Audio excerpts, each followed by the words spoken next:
Olá, meus amigos. Hoje nós vamos falar sobre um problema que interessa a todos. Nós olhamos o nosso esqueleto assim, a gente morre e o esqueleto fica. Então dá a impressão que o nosso esqueleto é de mármore, né? Uma coisa muito resistente. Na verdade, os nossos ossos estão o tempo inteiro sendo as células morrendo e sendo substituídas, morrendo e sendo substituídas. Isso acontece a partir do momento que a gente nasce. O tecido ósseo é um tecido vivo, ele não é de mármore. E ele tem células especializadas em destruir aquelas que estão velhas e outras especializadas em fazer a reposição. Isso permanece em equilíbrio, especialmente no início da vida, ou nas primeiras décadas da vida. À medida que a gente envelhece, esse processo pode se desequilibrar. E pode ser que a pessoa não tenha mais a capacidade de repor aquelas células que morreram. Isso vai deixando os ossos enfraquecidos. A gente diz, diminui a densidade óssea. E no início é uma diminuição que não é muito importante, que não tem grande repercussão, que nós médicos chamamos de osteopenia. Mas essa osteopenia pode se agravar e acabar numa fase que é a osteoporose. E a osteoporose está associada especialmente às fraturas. Aquela senhora de idade ou aquele senhor que de repente quebra o fêmur e aí enfrenta uma série de problemas. Esse é o tema da conversa que nós vamos ter com a doutora Vera Lúcia Schelfeld. A doutora Vera é médica, professora de reumatologia na Unifesp, aqui em São Paulo, na Escola Paulista de Medicina. Vera, não falei nenhuma bobagem nessa apresentação. Não nenhuma. Você falou, foi muito rico a tua visão de que você tem um equilíbrio. No começo da vida, a gente tem uma formação maior do que uma destruição. Mas quando você entra, a mulher na menopausa, ou o homem, se a gente pode dizer a andropausa, essa destruição fica maior do que a formação. E até as células formadoras tentam ajudar, mas a destruição é muito mais proeminente do que a formação. E aí você acaba tendo uma perda óssea. E você falou muito bem, e isso predispõe a fraturas, mas não é uma fratura qualquer, é uma fratura por baixo impacto. Então, você cai da própria altura, você vai pegar um bebê, um neto no colo e tudo, e você acaba tendo uma fratura porque o teu osso está com uma qualidade comprometida. Fala um pouquinho da magnitude do problema, quer dizer, quantas pessoas são atingidas pela osteoporose? A osteoporose é assim, 30% das mulheres após a menopausa acabam desenvolvendo osteoporose com fraturas. Os homens, o número é um pouco menor e um pouco mais tardiamente, porque as mulheres, elas entram na menopausa e elas perdem a proteção dos hormônios.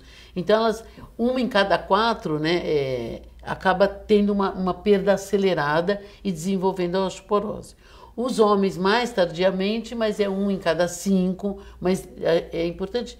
Eu gosto de falar da mulher, e a osteoporose é uma doença de mulher, mas ela é importante também nos homens, porque a gente acaba esquecendo dos homens, e tem muito homem com fratura que você também deve ver na sua prática clínica diária, e eles são esquecidos. Mas aí a magnitude é isso, 25% a 30%. No Brasil, especificamente, Drauzio, nós temos uma pesquisa feita em 2009, com o IBGE e tudo, deu que 15% das mulheres tinham osteoporose com fratura e 12% dos homens tinham também, isso em termos de Brasil, né? Nossa, mas é muita coisa. É muita coisa. E é mais interessante também as pesquisas que a gente vem fazendo, a fratura, principalmente onde a gente mede muito bem a fratura de fêmur, é muito mais relevante a osteoporose no Sudeste do que no Norte e Nordeste. Por quê? Eu não sei se é por causa do sol, por uma constituição hereditária, características da população, alimentação, o que é. E aqui a gente teve muito mais a imigração, né? A influência da imigração dos alemães, dos orientais, dos italianos, e acabou miscigenando. O fato é que no Sudeste e no Sul tem muito mais osteoporose do que no Norte e Nordeste. E o sol, o que tem a ver com isso? Ah, o sol tem tudo a ver, a gente fala tanto, né? Por causa da vitamina D, e você vê que para o sudeste, para o sul, a latitude é maior. Então os raios são mais inclinados e você teria uma menor produção de vitamina D na região sul e sudeste, ao contrário do norte e nordeste, que a latitude é menor, né?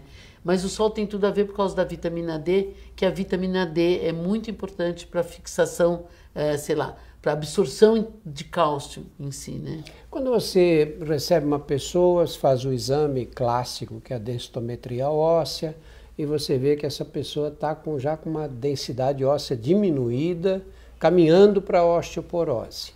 Que recomendações você dá?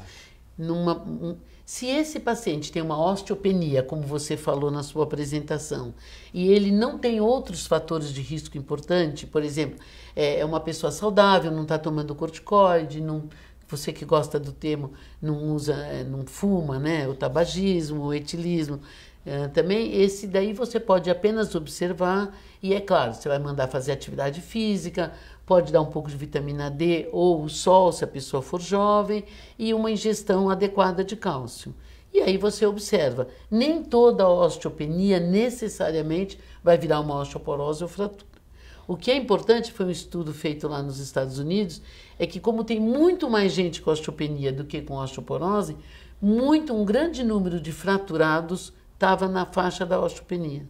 Então, um grande número de pacientes nossos quebram na faixa de osteopenia. E a osteoporose, o risco é maior, mas tem muito menos gente, então um menor número de fraturas. Deu para entender? Nós temos drogas boas hoje para tratar essas Nós pessoas? temos medicamentos excelentes. Além do conhecimento geral de prevenção, a gente tem bons medicamentos. Bons medicamentos orais, semanais, injetáveis, e aí é conforme... A grande preocupação que a gente tem é que, como toda doença crônica, e você deve saber bem, a adesão ao tratamento é muito ruim. Então, 50% não adere. E na osteoporose não é diferente. E também tem isso, a gente começa o tratamento e param. E tem 1 em cada 5 nem começa. Né? Então, isso é o problema também das doenças crônicas, que na reumatologia a gente tem muito doente crônico, e a osteoporose também é uma doença crônica. Então, 1 em cada 5 nem começa. 50% depois de 1 ano abandona. E aí, aquela percepção, a gente fala muito na probabilidade de fratura nos próximos 10 anos. E o paciente acha que se ele não cair, ele não vai ter uma fratura. E aí ele se preocupa muito mais em não cair e não em tomar a medicação que a gente está dando. Então, e essa percepção de 10 anos, ele não tem a percepção de que não vai acontecer com ele. Você deve saber bem isso. Sempre com os outros. Né? Sempre é com os outros. Não, daqui a 10 anos isso não vai... E também tem aquela coisa, daqui a 10 anos eu já morri. Então, eles não fazem as coisas que a gente manda. Então, a adesão é ruim. E vários dos medicamentos para osteoporose, eles têm ritual. Então, o ritual de você tomar em jejum, não pode se deitar. E isso já é complicado. Aí diminui mais a adesão. Entendeu? A gente sempre recomenda, olha, tem que ficar 1 hora em pé ou sentado direto, assim. Explica por quê.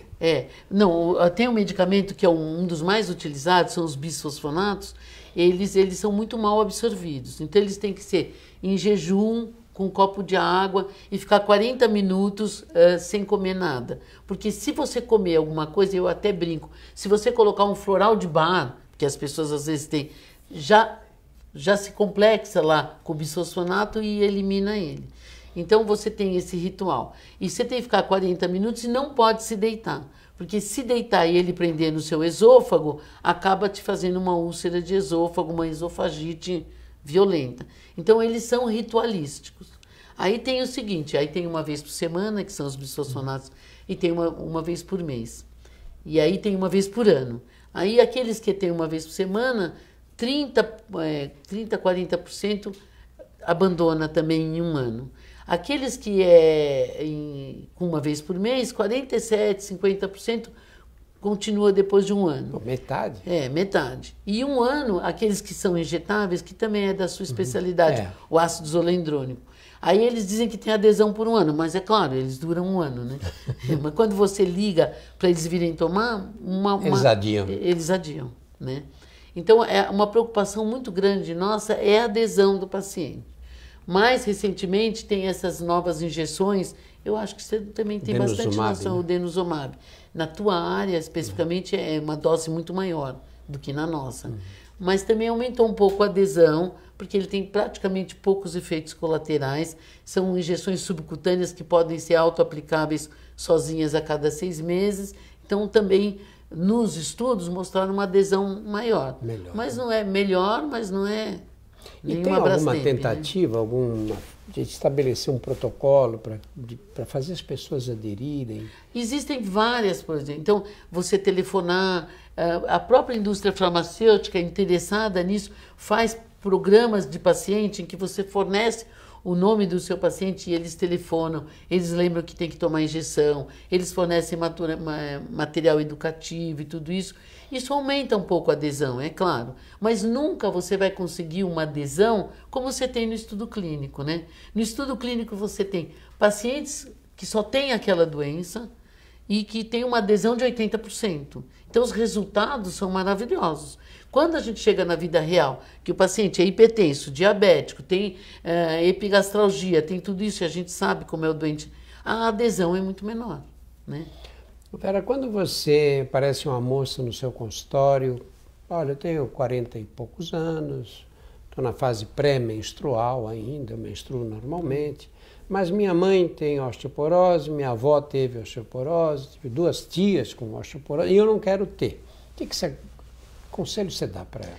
Não, para essa, uma paciente amenorreica que ainda está menstruando, está com a proteção dos hormônios, se ela tem uma preocupação com a osteoporose, aí a gente poderia fazer a densitometria óssea para detectar se ela tem uma massa óssea adequada ou não tem. Vamos supor que seja adequada para a idade. Se seja adequada, a gente não vai fazer absolutamente nada, a não ser as medidas gerais que eu já falei anteriormente. Ingestão de cálcio, vitamina D, sol e atividade física com ação da gravidade. Evidentemente que eu não vou mandar nadar ou fazer bicicleta ergométrica, porque não tem ação da gravidade. Então você vai mandar uma caminhada, uma corrida, tudo isso, mas não vai tratar. O que é importante a gente deixar para todo mundo é que não adianta ficar fazendo a densitometria com 30 anos ou com 35 anos como um screening, porque você não vai fazer nada. Eu não quero te tratar agora, né? Você vai fazer uma densitometria nessa faixa etária mais nova se você tiver fatores de risco, se você tiver um lúpus, uma artrite reumatoide, se você estiver tomando medicações como o glicocorticoide, por exemplo, em que você pode ter uma perda importante da massa óssea. Aí eu vou te pedir a densitometria, vou te monitorizar e até eventualmente tratar. O máximo que a gente faz é não querer tratar esse pessoal na pré-menopausa. O que a gente prefere é tratar na pós-menopausa. E o homem mais velho também, né? Na sua experiência, as mulheres têm existe uma informação suficiente entre as mulheres de que a menopausa está associada à osteoporose, ou aumenta o risco da osteoporose? Depende do nível social, né? Eu acho que a mídia bateu bastante nisso. Então, elas entendem quando frequentam o ginecologista e tudo, eles estão bem mais voltados. Então, como você pede a mamografia, acaba pedindo também a densitometria óssea.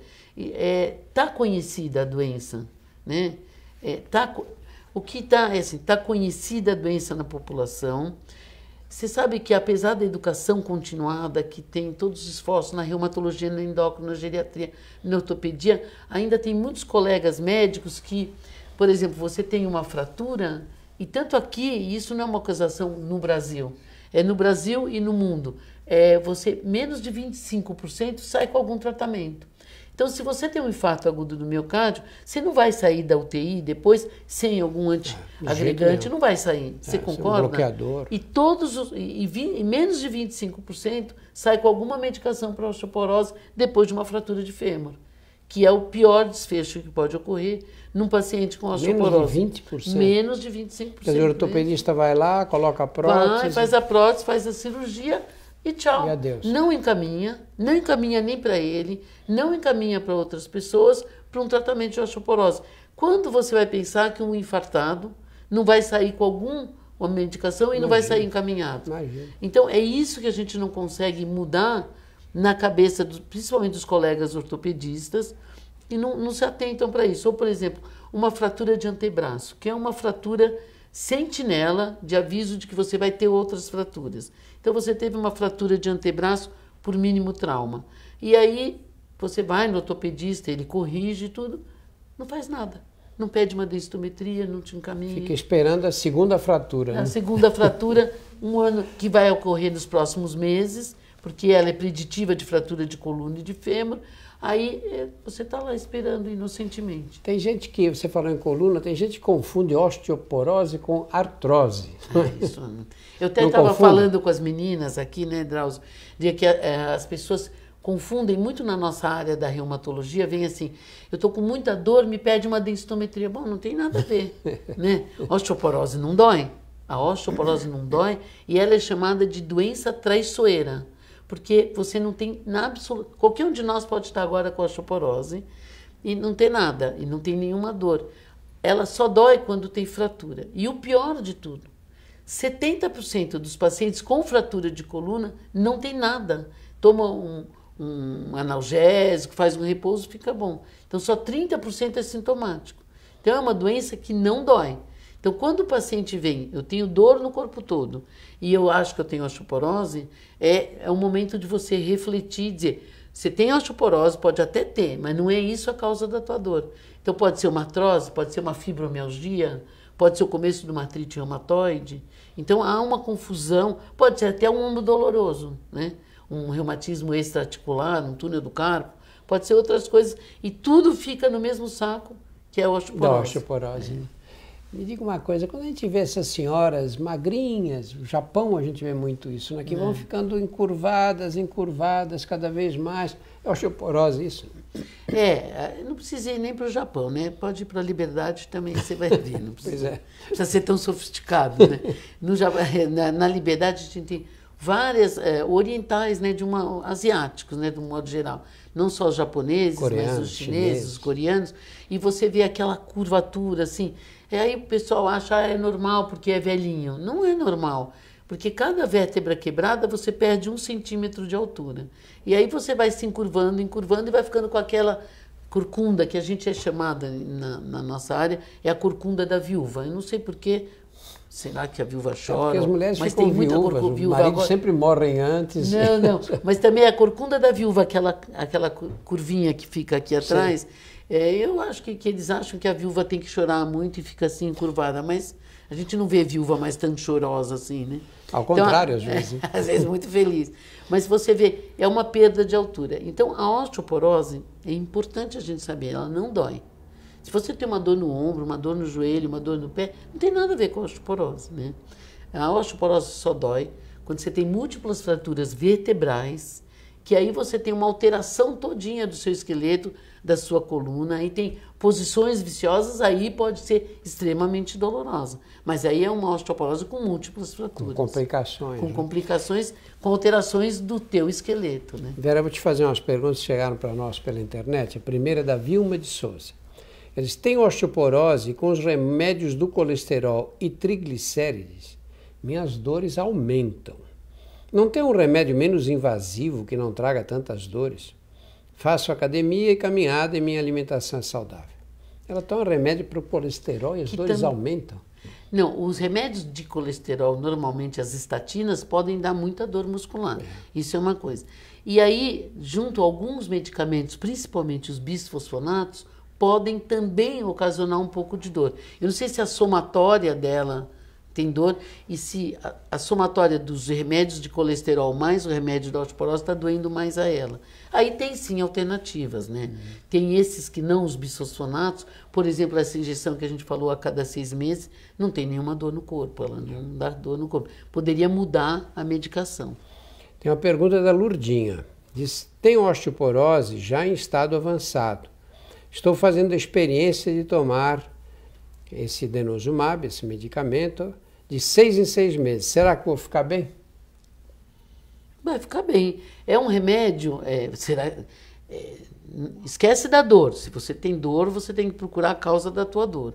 Mas se for especificamente a sua osteoporose e o medo de vir a ter fraturas, um remédio é altamente eficiente, né? Então ele tem estudo, duplo cego, randomizado e tudo, e ele foi aprovado tanto pela Anvisa como pelo FDA, ele previne fraturas vertebrais, não vertebrais e de fêmur. E então, geralmente com poucos efeitos colaterais. Com poucos efeitos colaterais e até por tratamento por 10 anos já está tudo publicado. Então é um remédio que vai te resolver a osteoporose. Se você está com dor, não vai resolver, né? Porque não é isso que vai resolver. Tem uma pergunta da Lúcia Marim. Tenho osteopenia, preciso tomar alendronato? Não necessariamente. A gente nem quer que tome muito osteopenia com alendronato ou com risedronato, porque o maior número de fraturas atípicas e tudo aconteceu nessa população mais jovem, que não tem tanta indicação para tratamento e que tomou durante muitos anos o alendronato. E aí é que começa a aparecer a tal das fraturas atípicas, que a gente tem que sempre falar um pouquinho das fraturas. Tem as fraturas típicas, que são da osteoporose, e as fraturas que são no meio do fêmur, que são as fraturas... Rosado, você na sua especialidade usa muito isso, né? Vi 3 casos de fratura no meio do fêmur. É um número pequeno em relação ao número de casos. Mas vocês usam uma quantidade muito... Você deveria ter visto até mais, porque as doses usadas em oncologia são muito maiores do que na osteoporose, né? Mas a gente hoje, a tendência é usar doses cada vez mais baixas para evitar esse tipo de problema. Então, osteopenia, a gente não aconselha. Se não tiver outros fatores de risco, se você não estiver tomando corticoide e tudo isso, eu acho que você não deveria tomar o alendronato, não. E aí vem a pergunta da Luzia Aparecida. Tenho osteoporose com risco de fratura. Tenho como reverter este quadro? Porque eu tomo prednisona, que é um corticoide, né? Há 15 anos. Ela tem dermatomiosite e para o tratamento da dermatomiosite ela é obrigada a tomar corticoide. Então, com a dermatomiosite, que já tem também o comprometimento muscular da dermatomiosite, que também já leva uma limitação física também. Ela tem que fazer bastante atividade física quando ela estiver fora de atividade da doença. Mas tomando corticoide, ela é cronicamente de alto risco para fratura. E ela vai ter que tratar cronicamente. Quer seja com bisfosfonato, com denosumab, com algum remédio, ela vai ter que sempre ser tratada, né? A Rita Moraes quer saber, quando tomamos remédio para a osteoporose, o que acontece com a doença? Ela regride ou apenas fica estagnada? Se ela ficar estagnada, já é um sucesso, né? Porque a vida leva a perdas. Se eu paro você de perder, eu já estou ganhando. O doente é incrível, o paciente. Ele quer ganhar 5% ao ano. E aí, ele não perder 5% a cada ano que passa é uma vitória também. Então, você manter é um sucesso. É importante você saber que manter a massa óssea é um sucesso. Ganhar é legal, mas manter para nós, como médicos da osteologia, está muito bom. O que não pode é perder, porque aí você aumenta muito o teu risco de fratura. Quer dizer, aí o empate é um bom resultado. O empate é um bom resultado. Pode ganhar, tem medicações que ganham, mas sabe, falar que vai ter cura da osteoporose? Não tem, porque nenhuma doença tem cura, né? Isso. A Rosângela Oliveira. Tenho artrose e sinto muitas dores na coluna. Tenho bico de papagaio, desgaste e falta de vitamina D. Será que as dores também são por conta da vitamina? Isso tudo pode progredir para uma osteoporose? Uma salada geral de problemas. Então, uma coisa importante a gente falar, né? Mas ela parece uma pessoa mais jovem, mas no idoso, a hipovitaminose D pode dar dor. Aí sim. Se você tem dores pelo corpo, é um idoso com baixíssima exposição solar, em que os níveis de vitamina D estão muito baixos, você pode ter uma osteoporomalácia, que aí é uma osteomalácia, que é o raquitismo do adulto, é a falta de vitamina D. Aí esse pode dar dor no corpo, a hipovitaminose D. Não sei se é isso que ela está querendo dizer. Mas a artrose dela, os osteófitos, os bicos de papagaio, tudo isso, já são um empecilho para a densitometria na coluna, porque eles dão um falso positivo, eles dão uma densidade boa, quando você pode ter uma densidade ruim. E aí, durante muito tempo, a gente achou que quem tinha artrose, os bicos de papagaio na coluna, não teriam osteoporose.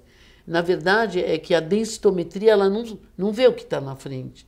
Então, você tem que fazer em outros sítios esqueléticos, por exemplo, no fêmur ou no antebraço, quando a coluna tem muita artrose. Mas eu acredito que a dor dessa paciente não deve ser da hipovitaminose D, deve ser da artrose, né? Da artrose mesmo. Aliás, agora vou fazer uma pergunta minha mesmo. Quanto sol eu tenho que tomar? Porque nós ficamos sempre naquela coisa, né? De se eu tomo sol demais, exponho minha pele e aumento o risco de câncer de pele. Quanto eu tenho que tomar de sol para ter uma quantidade razoável de vitamina D? Então, Drauzio, é uma pergunta delicada. Porque assim, depois de uma certa idade, não adianta você tomar sol, sabe? Então depende da sua idade, eu não vou perguntar. Mas é que eu tenho 75 anos. Então já não precisa tomar sol, mas se você tem 75 anos de idade, não precisa mais tomar sol. Realmente o teu colágeno não vai sintetizar a vitamina D, assim como eu, entendeu?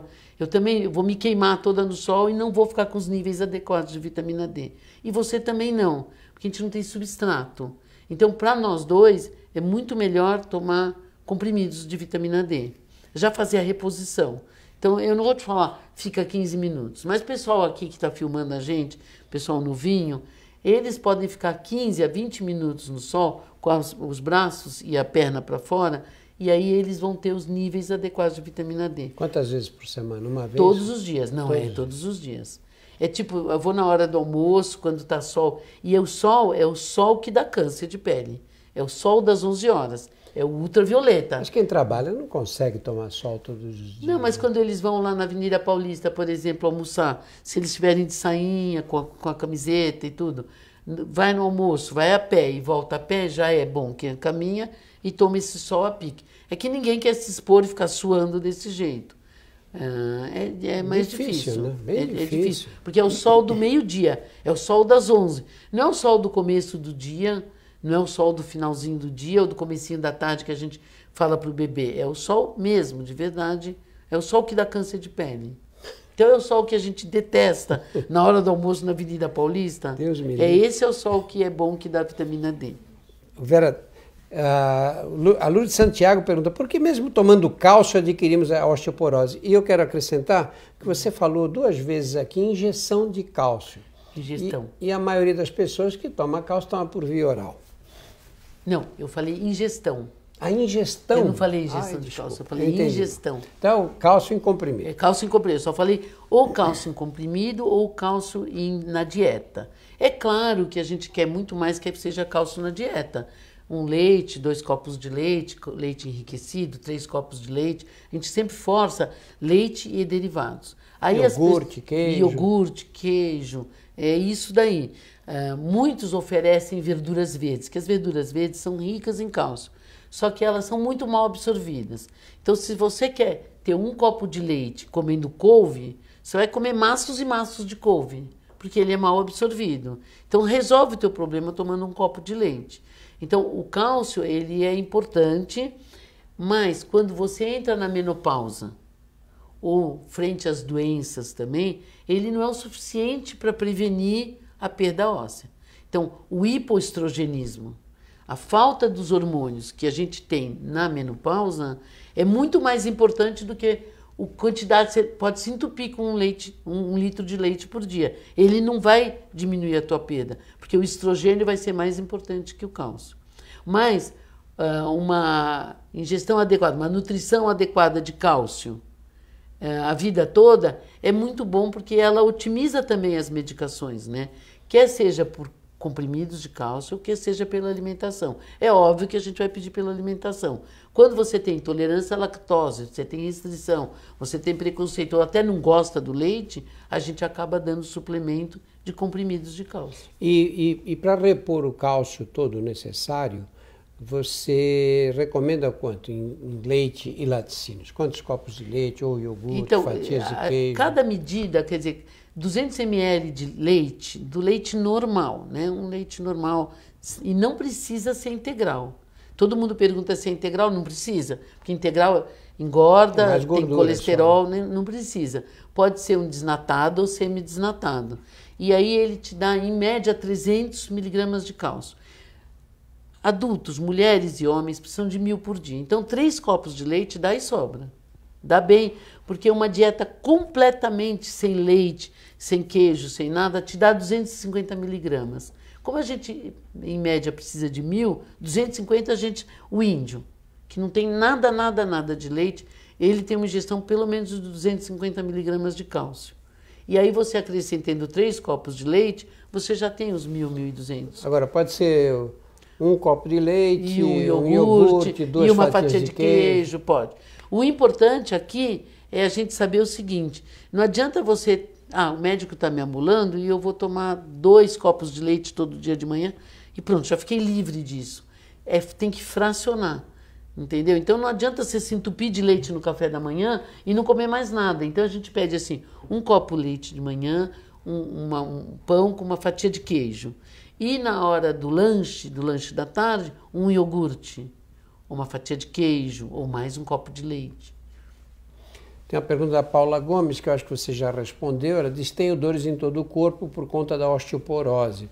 O que posso fazer para amenizar estas dores e poder seguir minha vida normalmente? Então, dificilmente, né, Drauzio, não vai ser a dor pela osteoporose. Eu acredito que a dor no corpo todo não tem por osteoporose. Ou você tem a dor da fratura do antebraço, do fêmur e você é operado, tem uma intervenção ortopédica, ou da coluna, que dura 2, 3 meses e ela para de doer. Então, dor pelo corpo todo, o diagnóstico diferencial não é osteoporose. É fibromialgia, é uma outra coisa qualquer que tem que ser investigada.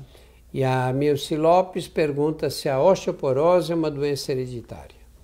A osteoporose tem um componente, tipo assim, 80% da sua massa óssea aos 30 anos de idade é hereditário. Então, depende. E por isso a gente sempre faz a pergunta, tua mãe tem osteoporose, teu pai... Ultimamente, a gente sempre culpava a mãe e a avó, porque é culpada de todos os males, porque é mulher. Mas agora a gente viu que tem a parte do pai. Teu pai tem osteoporose, teu pai teve fratura. Então, 80% do que eu consigo de pico de massa óssea é hereditário. O que nós médicos podemos alterar é 20%, com a dieta, com o exercício, com o som. Mas ela é, sim, hereditária. Pergunta da Amália... Não, desculpa, da Heloísa Câmara. Eu sinto dores no joelho direito, dói até o meu fêmur subindo para o quadril, pelas costas. O médico falou em artrite. Será que ele deve desconfiar de osteoporose? Está respondida já, né? Deve desconfiar de artrite mesmo, né? E o médico deve estar certo. Amália pergunta, quando devemos incluir algum tipo de suplementação de cálcio para que não sejamos vítimas futuras da osteoporose? A gente costuma falar que a osteoporose é uma doença geriátrica que começa na pediatria. Então, tem as ingestões a vida toda, uma nutrição adequada de cálcio, uma ingestão adequada de cálcio é recomendada, né? E é claro que na fase de crescimento você precisa um pouquinho mais, depois na fase adulta em que você está com a formação e a destruição, você precisa um pouquinho menos, e na pós-menopausa ou no começo do envelhecimento você precisa um pouco mais. Então, a vida toda você precisa ter. Mas a gente reforça muito durante a infância e a adolescência. É muito importante você ter sol, atividade física e cálcio adequado. Para quê? A gente fala para você ter um pico de massa óssea adequado. Então, se você tem um banco de ossos bom com 20, 30 anos, vai ser mais difícil quando você começar a perder ficar pobre. Se você já não tem um banco, não tem tanto osso aos 30, 40 anos, você vai chegar aos 60 bastante pobre. Então o cálcio é importante em todas... Cálcio e vitamina D, Drauzio, é importante em todas as faixas etárias. A vida toda. Todas as faixas, né? Pergunta de Dag Belotto. Uma vez instalada a osteoporose, pode reverter com tratamento? E ela mesma pergunta se quem tem cálculos renais pode tomar cálcio. Então vamos lá. A osteoporose pode reverter com tratamento? Não, você pode ganhar a densidade óssea, como nós já falamos. Se você teve uma fratura, eu posso prevenir e diminuir o teu risco de vir a ter uma segunda fratura. Porque o grande problema é a cascata fraturária. Você tem uma fratura e você começa a ter várias fraturas logo depois. Então eu posso interromper com a medicação? Posso. Agora, aquilo que você quebrou, quebrou. E o que você perdeu de densidade óssea, eu posso ganhar. Mas eu nunca falo que a gente vai curar a osteoporose. E quem tem cálculo renal, tem que ver isso daí. É muito interessante a relação cálculo renal e osteoporose. Porque a gente não sabe, e os nefrologistas discutem, se o cálculo renal é uma doença óssea que aumenta a perda de cálcio pelo rim e faz cálculo renal, ou se é uma doença renal que tem uma repercussão óssea no esqueleto. O fato é que as duas doenças andam extremamente juntas e quem tem cálculo renal, ao contrário, tem que ter uma nutrição adequada de cálcio, tem que ter isso que a gente estava conversando dos 3 copos de leite, e se não tiver uma intolerância, não conseguir, tem que tomar cálcio. É claro que a gente prefere, em quem tem cálculo renal, tomar leite, ou leite enriquecido. Mas se não tiver isso, a gente vai acabar dando comprimido de cálcio também. E a Isabel pergunta, ela diz que tem osteoporose e fibromialgia e que sofre muito. Pacientes com fibromialgia geralmente têm osteoporose? Ela pergunta. Não, não tem nada a ver. A gente até fez um trabalho lá na Escola Paulista de Medicina e a gente pegou pacientes com fibromialgia e os controles normais. E aquele problema dos controles normais feitos no meio da saúde. E aí quem tinha fibromialgia tinha densidade óssea melhor do que os profissionais da saúde. Isso é um problema de você fazer o grupo controle com profissionais de saúde. Porque a gente vive dentro de hospital, não faz atividade física, então os controles são piores do que os doentes. Mas no caso da fibromialgia é o pior. Aí eu pego você, pego eu, né? A gente é pior do que quem está com doença. Então a fibromialgia tinha um racional de que pacientes com fibromialgia teriam mais osteoporose. Mas isso na literatura é controvertido e não tem associação de fibromialgia com osteoporose. Agora, ao contrário das doenças reumáticas. Então, lúpus tem tudo a ver, artrite reumatoide, a espondilite anquilosante, tudo isso, todas as doenças autoimunes, o risco é muito maior.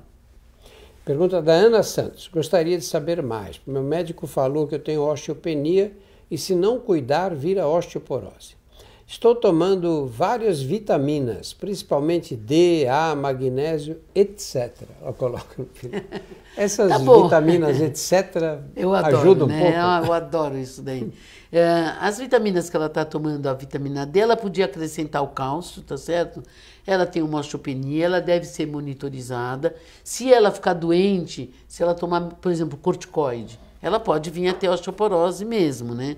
Ou se ela ficar imobilizada de cama há muito tempo, ela pode vir a ter osteoporose. Mas com isso, senão tá bom o que ela está fazendo. Né? Não precisa tomar essas vitaminas, etc. Não precisa tomar, etc. Pode tomar vitamina D, pode tomar um pouquinho de magnésio, se quiser, cálcio, né? Mas não precisa, etc. A Sandra Markzinski. Eu tenho muita osteoporose. Queria tirar uma dúvida. A osteoporose realmente dói ou não? Você vê quantas dúvidas a respeito da dor, não é? Daqui a gente pode discutir, né? Alguns médicos dizem que não e outros que sim. Essa é uma controvérsia. A osteoporose não dói. Em todo texto, livro básico, tá? É uma doença silenciosa, silent disease. Está escrito em todo lugar, doença traiçoeira. Quando menos você espera, você acaba tendo uma fratura. Então, a osteoporose em si, sozinha, não dói. Né? O que pode dar, como a gente já falou anteriormente, a falta de vitamina D. Mas tem que ser uma super falta de vitamina D. Tem que ser, por exemplo, um idoso num asilo, que tem os níveis recomendados de vitamina D, acima de 30 ou 20 nanogramas por ml, e ele está com 4. Aí tem uma dor violenta. Mas é raro ter dor por falta de vitamina D. Então a osteoporose em si, esquece, não dói. Pergunta seguinte é da Dani Moraes. Quais cuidados devo ter com minha mãe que tem osteoporose e mora em uma casa? Tenho muito medo dela ter fraturas dentro de casa. Isso é uma preocupação também nossa, sabe? Então, quedas, né? O maior número de... Quanto mais você cai, maior é o teu risco de vir a ter uma fratura. Então, do número de quedas, 10% delas resultam em fraturas por osteoporose. Então, quando um doente meu vem e fala, mas eu caí um monte e não quebrei. Não, maravilhoso, o teu anjo da guarda estava de plantão, você não quebrou. Mas a próxima você pode quebrar. Então, uma casa, você tem que tirar os tapetes, ver a coisa adequada, colocar aquelas barras para segurar, as barras no banheiro, um vaso sanitário mais elevado. Tem que realmente tomar conta, principalmente naqueles pacientes com mais de 80 anos, que tem muito maior propensão à queda. Quanto maior o número de quedas, maior o número de fraturas por osteoporose. Né? Nosso tempo está terminando. Você tem alguma coisa que você queira falar que não tenha... Não, queria falar que você foi meu professor. É isso. Você acredita que você foi meu professor? Sabe aonde? Você não vai acreditar. Não. Porque você é da USP, né? É. Eu fiz Santa Casa Escola. Você foi meu professor do cursinho. Do cursinho. E eu nunca esqueci isso daí. Você também não. Quantos anos você foi professor de cursinho? Ah, foi quase 20 anos. E Quase nessa 20 época anos. eu tive a sorte de ter aula com você. Gozado que Ou azar, como o né? mundo... não, sorte. E depois eu entrei nas faculdades, tá bom, então eu tive sorte, né? Mas que como o mundo dá... Como a gente começa a vida e vai para outros... Mas você já era um grande comunicador, né? Você imagina, era um menino nessa época. Vera, muito obrigado. Muito obrigada, eu também. Gostei muito, as respostas muito claras, um tempo de televisão mesmo. Eu queria agradecer a todos, e especialmente a doutora Vera Lúcia Schenfeld, que é médica, professora de reumatologista na Unifesp, a Escola Paulista de Medicina em São Paulo. Muito obrigado. Ah, faltou, né? Vou gravar outra vez, né?